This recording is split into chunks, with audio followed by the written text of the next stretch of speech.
Hello, everyone. Thanks for joining us here on the Armed with Reason podcast, brought to you by GVpedia. This week marks the 1-year anniversary of the launch of our Substack, which is named Armed with Reason. And we launched Armed with Reason because we wanted to create a space to share our usual information about myths and data related to gun violence, but also because we wanted to create a platform for people in the movement, both advocates and survivors alike, to have a voice. And looking back over the past year, I have to say, I think we have met that goal, and in rather impressive fashion. Since our launch last April, Armed with Reason has grown to over 900 subscribers. We've published, actually, the post that goes out this week will be the 300th post, so exactly 300 posts from dozens of contributors, and we've released 19 episodes of our podcast. And across all mediums, we have received more than 200,000 views. So when we were brainstorming this project last winter, and honestly, even before that, I think we were unsure of how this would go, but it really seems that we have been able to share important messages with the help of Armed with Reason. So today, Devin and I are just going to dive into this a little bit more. And I'm going to start the podcast today by saying hello to Devin and Hello. asking Devin, how do you feel about hitting this 1-year anniversary milestone? Yeah, so it's kind of hard to believe that it's 1 year, whether that's just because we're in the post-COVID time space where time no longer has any meaning, or Yes, very it's true. just, it does not feel like a year, and nor does it feel like 300 stories. Like I was scrolling back through all the stories yesterday and today, and it was like, wow, we have really published a lot Right. A lot. of Considering that's material on here. 365 days, right? Like we've we've covered a super majority of the days. Yeah, yeah. I mean, basically Monday through Friday, with a couple of exceptions, like we've had content out there, which I mean is basically a staggering success on its own. I mean, there aren't all that many Substack newsletters about gun violence in general out there, but even among Substack newsletters that cover other subjects, I can't really think of anybody who provides Monday through Friday content from like a plethora of sources. Like oftentimes with these newsletters, it's if it was like GVpedia, it'd just be Caitlin and I writing Right. things over and over again, and not like bringing in the broader community. So I think GVpedia is relatively unique in that. And I think it's quite important for there to be a space in the gun violence prevention movement to where people can share their stories without having to go from newspaper to newspaper trying to shop a piece, and also having that piece go to a dedicated audience of 900 or so people who are in the gun violence prevention movement or very close to it. And so while 900 to us is a large number, to others, it's like, oh, you're not reaching hundreds of thousands.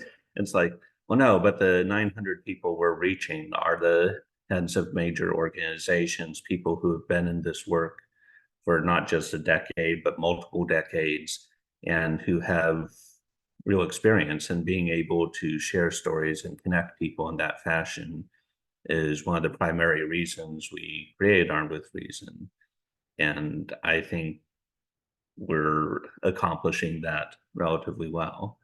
So I'll turn the question around to you. So, what do you think some of the most impactful stories that we've published over the past year are? Well, it's certainly hard to pick from 300, but given the reason that we started Armed with Reason initially and the survivors that we have had the opportunity to get to know through the movement over the years. I would certainly have to say the pieces written by survivors. People like Sandy and Lonnie Phillips and Kristen Song and Tom Mauser. These are names of folks who are heavily involved in the movement, have been for years, and really took the most horrific event in their life, which was the loss of a child, and have turned it into the ability to make massive amounts of change to keep other children and adults safer now and in the future. So having individuals like those survivors and others share their stories not only is impactful to read, but I take it as a huge compliment that they would write something, whether they do it unsolicited or we've asked them to, and that they trust us enough to share it on our platform, right? It goes through the editing process with us. The layout is done by us. They share family photos with us sometimes to post along with what they have submitted to us in writing. And uh, again, it's about their children. So there's nothing more personal than that. So certainly those are the most impactful when I think about reading something. I think the 19 episodes that we've done with the podcast, we've been able to have some survivors on with us. And the podcast is unique because it gives us the opportunity to allow people who subscribe to listen to an interview, to read an interview through the transcript, to watch it on YouTube. So people have very busy lives and sometimes, listening in the car on the way to work or putting on YouTube while you're folding the laundry or whatever it might be. I think that medium allows folks to participate in ways that maybe they wouldn't be able to if it was just like, I'm going to sit down and read this article. And again, survivors, last week, or not last week, a couple days ago, we had Zach Martin's podcast go out from Columbine. Aronde McLean is somebody who has been working with journalists related to gun violence reporting. And he's doing a fantastic job making sure that gun violence reporting is being covered in a respectful way to victims and their families. And again, to be able to sit down and have conversations with these people for them to trust us with their stories, I can think of as there's no bigger compliment. So, Devin, we're going to get into a broader subject here. I don't think we've really touched on this in any of our podcast episodes, but can you give us some insight as to why you initially started GVpedia in 2017? Yeah, so the story in a way goes back even further to 2012 and the Sandy Hook shooting. And I got involved in the gun violence prevention space almost immediately after that, though I wasn't really connected with anybody nationally.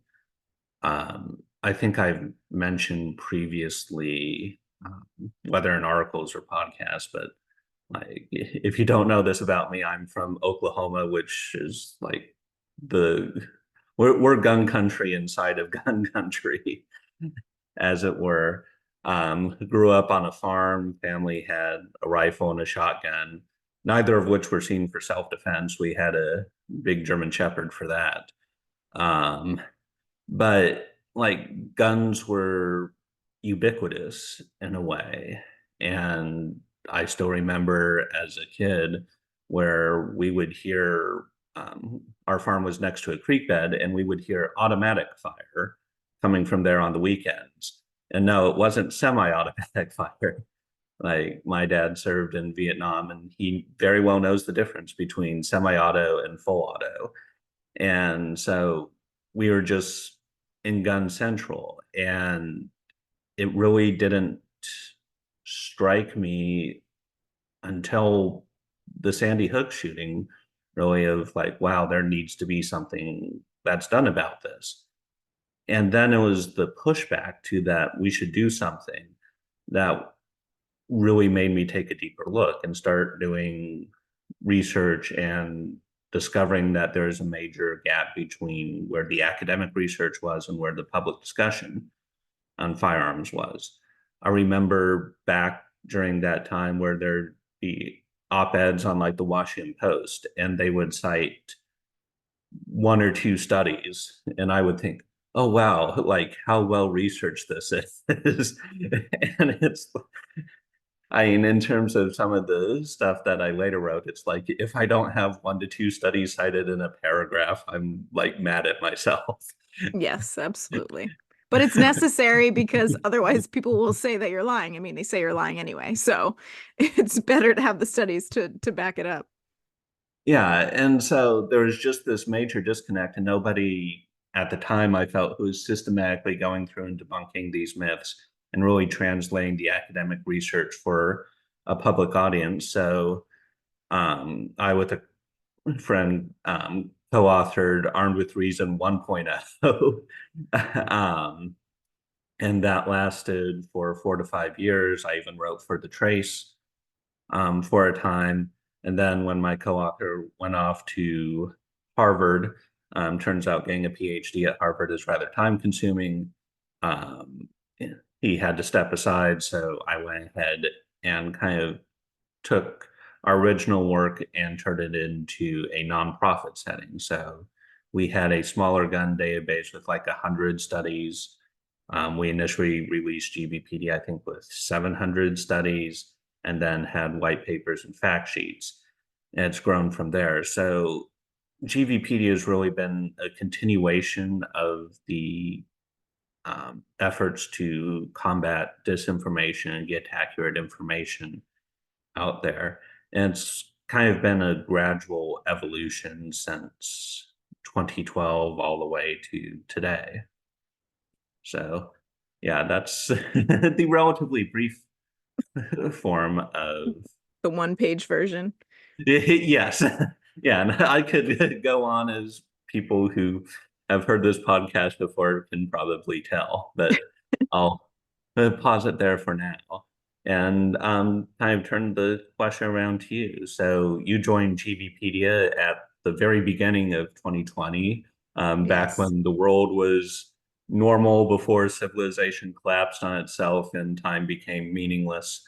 Yeah, even before joining in 2020, you at least knew of us and had attended our 2019 conference. I distinctly remember you helping put together the vigil that we held there, as well as a late night session that turned into what would be the Denver Accord, where we were trying to figure out, so what are we going to do with this and how is it going to be impactful like the night before we Yes. were Yes. doing things. So I'm kind of curious about your views on GVpedia before and after joining and how we've grown as an organization. Yeah, wow, that conference being 5 years ago now Yeah. is another time frame that's hard to believe, as is me being here with GVpedia for more than 4 years at this point. So, in looking back, learning about GVpedia before going to the conference, deciding to go to the conference, knowing that there would be survivors and advocates and educators there. And it was a great opportunity to network and to learn more about the movement and ways to get involved and ways to make a difference. Um, I was certainly impressed. I appreciate data and research, and in understanding the fundamentals of having a healthy debate with somebody, knowing that, like you said, citing your sources is really critical, and that there was a place to go that legitimately had those sources readily available. I didn't have to pay. There wasn't a paywall to read something. And more importantly, that there were just some easy statistics that were on GVpedia's website and on social media that applied to some of the most common myths or questions related to gun violence. That was really impressive to me, honestly. It seems like a lot of what we do for GVpedia is it's a very niche subject, but honestly, it's not, right? Because anybody might wake up in the morning and learn that a certain bill has been introduced in their state house and might all of a sudden need to know all these random things about concealed carry, let's say. So, and instead of them going online and Googling in a rush, that's, you know, the beauty of why GVpedia exists. So I quickly, you know, COVID times came upon us quickly after I joined, and that certainly created a different set of expectations for what we were going to do in the short term and in the long term for GVpedia. But I think in some ways we really found a space to thrive in, and that was in this opportunity to do GVpedia Explains and GVpedia Explores, right? To understand that that 2019 conference that we had in Denver was really a really important time for us to have in that space, but all of a sudden we couldn't be together. And having online spaces where 20, 30, 40, 50 people could come for, you know, an hour at a clip, and then they could jump on our YouTube channel and watch the session if they missed it. I think we saw a need in the movement in a time when social distancing was certainly the rule, and we did the best that we could, and we still figured out how to make sure that the important information for the movement was out there and was readily accessible. So again, impressive, right? It's hard for organizations, any organizations, but particularly nonprofits who have a, you know, skeleton crew of staff and who, you know, do the best that they can with minimal resources. It can be hard to pivot, but we, I think, did that in a way that really created the future for GVpedia. Right now we still do the GVpedia Explains, even though thankfully social distancing, at least at the moment, is generally a thing of the past. So I am certainly appreciative of everything from the 2019 conversation up to the podcast today, and whoever might be listening to this conversation that you and I are having, because there's so many small organizations in the movement, and together we create this story that allows lawmakers and staffers and educators and advocates to really hone in on the details when it comes to what's important in gun violence and in gun violence prevention. So it's funny that you remember me helping out at the vigil. I think I was like putting paper cranes on the chairs. Yes, yeah, paper cranes with like putting kind of the lighting around and setting up the Yeah. chairs that like I wasn't Yes. allowed in, and I just knew that like a group of people had like spontaneously agreed to Yes. help Penny Okamoto, who's like one of the major brains behind the conference and whose idea the Denver Accord was. Was, right. And Yeah. she wanted to do the vigil, and it was like, nope, you stay away. I've got this with Right. volunteers. It's like, okay, I guess I'll go in and see what happened here. And, you know, it was a vigil for all gun violence survivors, but we were in Denver to mark the 20th anniversary of Columbine, Yeah. which here we are having this conversation the week of the 25th anniversary of Columbine. But in that vigil, I sat down, and then Tom Mauser came to sit next to me. And Tom Mauser's son, Daniel, was killed in Columbine. And I remember I knew who he was, and I was sitting there and I was thinking, like, talk about, I'm not like a religious person, but talk about a spiritual experience, right? Like having a vigil to honor gun violence victims in a space in Denver because, really that started the catalyst of Columbine, and then being next to one of the most, if not the most vocal parent who lost a child.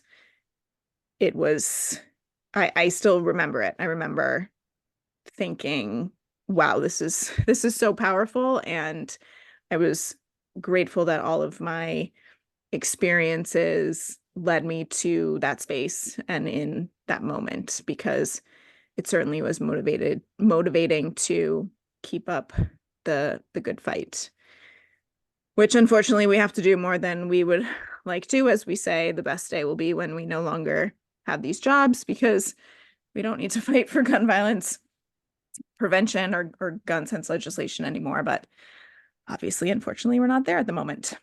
So, Devin, I think that's about it for my thoughts as far as my views on GVpedia before and after. I could probably go on and on about after and all the things that I'm proud of that we've done, but I'll leave it there for now. Yeah, and I do kind of like one aside as well as I remember back in 2020, because I was also teaching at OU at the time, and uh, like classes were shut down, and they're telling us like, well, you can go ahead and proceed with your classes on Zoom. I'm like, Zoom? What's that? What's I'm Zoom? never gonna use this. Right, That's ridiculous. right, And then like later in the year and to now, it's like everything's on Zoom. right, And I mean, kind of like one of the like before major weaknesses of GVPD, I felt is how like geographically separate we are just kind of because of necessity. I mean, having a national gun violence prevention organization based in Oklahoma like does yeah, not make much sense. So, but like having people closer to Washington or areas that where stuff can actually get done on gun violence prevention like is crucial. But that weakness turned into an advantage of sorts when we were all forced to be in our homes for day after day with right, no physical contact because right, now like we were already kind of doing that. right. Yes, And so we were able to, I think, go rather well into the brave new world of the pandemic and post pandemic. right. And I think that allowed us to finalize the mass shootings report, which we put out the summer of 2020. The following year, the Facts About Firearm Policy Initiative. Those were born out of, like you said, us being at home. So we communicated in whatever ways we could, but it also gave us an opportunity to really delve into some topics that we wanted to write about and put out more information for everybody. That's like, I'm going to be sitting in front of my computer anyway. So, Right. Right. How many uh, TV shows can I binge on Netflix and also be productive at the same time? all of them. All of them, yes. So to kind of follow up on the GVpedia before, so like what's currently your favorite part about GVpedia if you had to pick like just one? And what do you hope to accomplish with GVpedia going forward? Think I mentioned on it in the last question, but really the ability to be a resource for somebody on very short notice. So whether it's somebody understanding that they can go to our website and there's fact sheets or one pagers about a myriad of different topics in the gun violence prevention world, or somebody saying, "Hey, I know this guy Devin, and he knows so much about XYZ topic," and then reaching out to us and saying, tomorrow morning at 9 a.m., there's going to be a hearing, and we need some rebuttals to these common talking points. And for us, for you, really to procure something for these individuals to be able to use is certainly my favorite part, because one, it's not only empowering for the right side of history, as far as I'm concerned, but it creates scenarios where the other individuals are shocked.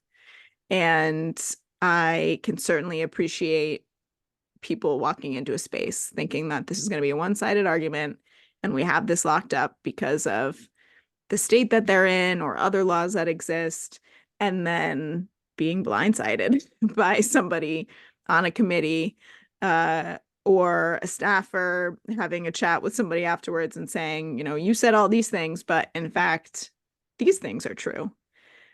And I know as GVpedia goes on and more people learn about us and what we have to offer, to me, I really hope that we're able to continue to do that.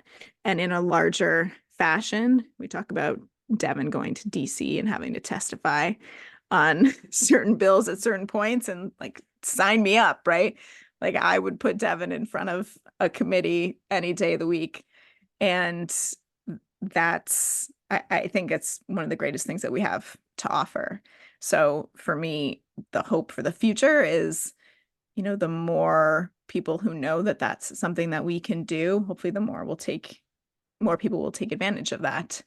And that allows us to, in live time, respond to so much of the disinformation and so many of the myths related to gun violence in this country. Yeah. And one of my favorite cases of that was a couple years ago when I'll even mention his name, John Lott. No, no way. Yeah. Was testifying in Nebraska, and they had like limited advance warning he'd be there. And one of the hardworking advocates on the ground put me in touch with a state senator. I was like, well, hey, here's some of the information that Lott will likely go into. He doesn't change his testimony all that much from time to time. But then what I was able to do is during Lott's testimony, well, I was watching like their live stream. I had the state senator's email open, and each time Lott said something false, which was like every other word, Right. I'd be able to pull from like our Facts About Firearm Policy initiative and be like, okay, this talking point's false, here's why. This talking point's false, here why. And even like provide potential questions during that, which he was able to ask and like catch Lott off guard because he's not used to like state senators who have to deal with a multitude of other issues Right. around gun violence, actually being prepared to handle somebody whose entire career is based around spreading disinformation on gun violence. Right. Yeah, and it's like he's an expert at that. And when you're encountering a bunch of people who aren't experts for very justifiable reasons on something, like it's going to be a one-sided affair. And providing that balance and countering disinformation in real time or close to real time is important. Or even if like there's testimony and then we learn about it and are able to correct things after the fact, Right. um, and allow for like Tennessee, for example, did like a press conference or something after like bad testimony where they're able to correct things, and just making sure that the disinformation that's put out there doesn't go unchallenged. Because if it goes unchallenged, like at best, people aren't going to believe it, but worse, people are going to buy into it. So Right. at every one of those public cases, you have to challenge the disinformation. Otherwise, the fire hose of falsehood, as we label it, is going to prevail. Absolutely. Yes. And again, it's always fun to catch people off guard. So, Yes. so Devin, any other thoughts before we wrap up today? Yeah, and recognizing that we're over our 30-minute time limit, I'll limit myself to another half hour to talk about GVPD's future. But I do want to, joking aside, mention that, yeah, where GVpedia is currently is really only, and I use the term only loosely, like the second or third step of our evolution. Um, just this year, we recently released the data visualization that allows you to examine gun violence archive data all the way down to the street level or the state congressional district, state Senate district level, and provide like really detailed information to people in just a couple seconds. And the ability for people to create like custom reports that before the day of visualizations, this would take people like months to do, now can be done with a few clicks and just copying and pasting stuff afterwards. And our goal with GVpedia over the next 2, 3, 5 years, as it were, is to create a GVpedia AI, as it were, to where you can come to the website and ask it a question and say, okay, GVpedia, tell me about unintentional shootings. And then GVpedia can pull together the data from the data visualization.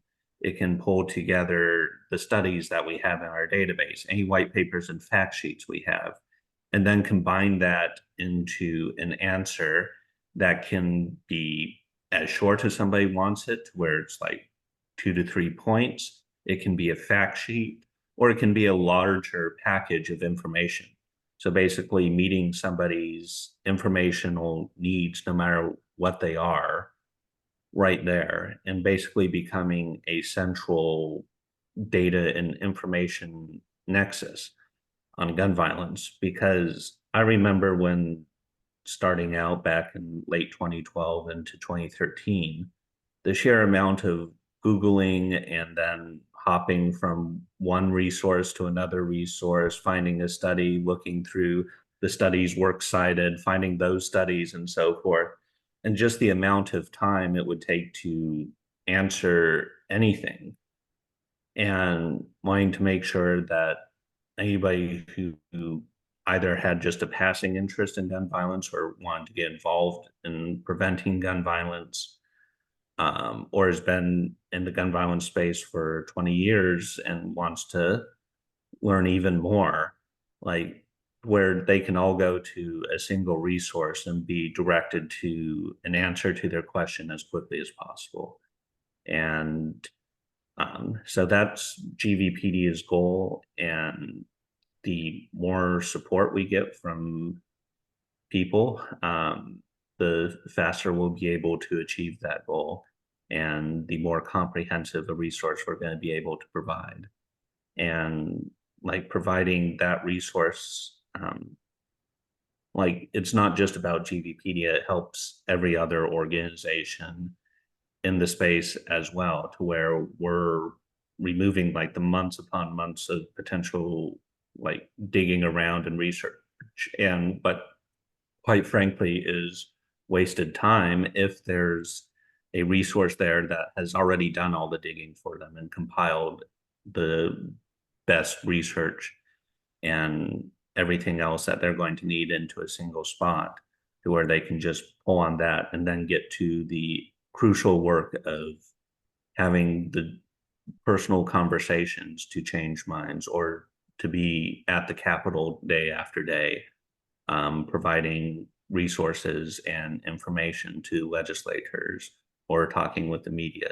Like that's the stuff that is super impactful and really matters, those personal conversations. And we want to make sure that we're empowering people with the proper information to do that, and also to have even more time to do that crucial work.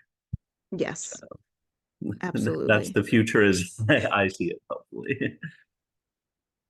I want to end this podcast today by giving a shout out to, well, frankly, the reason why our Substack exists and is successful in the ways that it is, because Armed with Reason wouldn't be possible without our contributors, but most importantly, without Eric Davidson, who is our senior editor of Armed with Reason, and Shannon Von Easley, who is always posting on our social media and making sure that our stories and podcasts and posts are reaching our readers.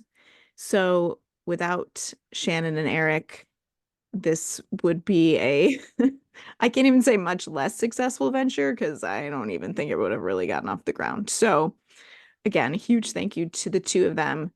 And as always, if you're interested in writing for us or maybe being on our podcast, please reach out to us. We are certainly always looking for contributors, and we want to make sure that if you have an experience or a story or there's something important to you in the gun violence or gun violence prevention world, we want to be a space for you to be able to get that out there. So, and again, to repeat what Devin was saying very, very nicely as far as support, if everybody who listened to this or subscribed to our Substack had the monthly subscription for just a couple of dollars, we would be much closer to meeting our fundraising goal. So if you can spare the difference of a Starbucks grande latte, which I know because I purchased one this morning, one a month, that would make a really big difference to us and to the work that we're trying to do. All right, Devin, like you said, we went over our time, so I'm gonna wrap it up here, and we will certainly be chatting again soon. And thank you so much to everybody who listens and follows and helps us. Thank you. Absolutely.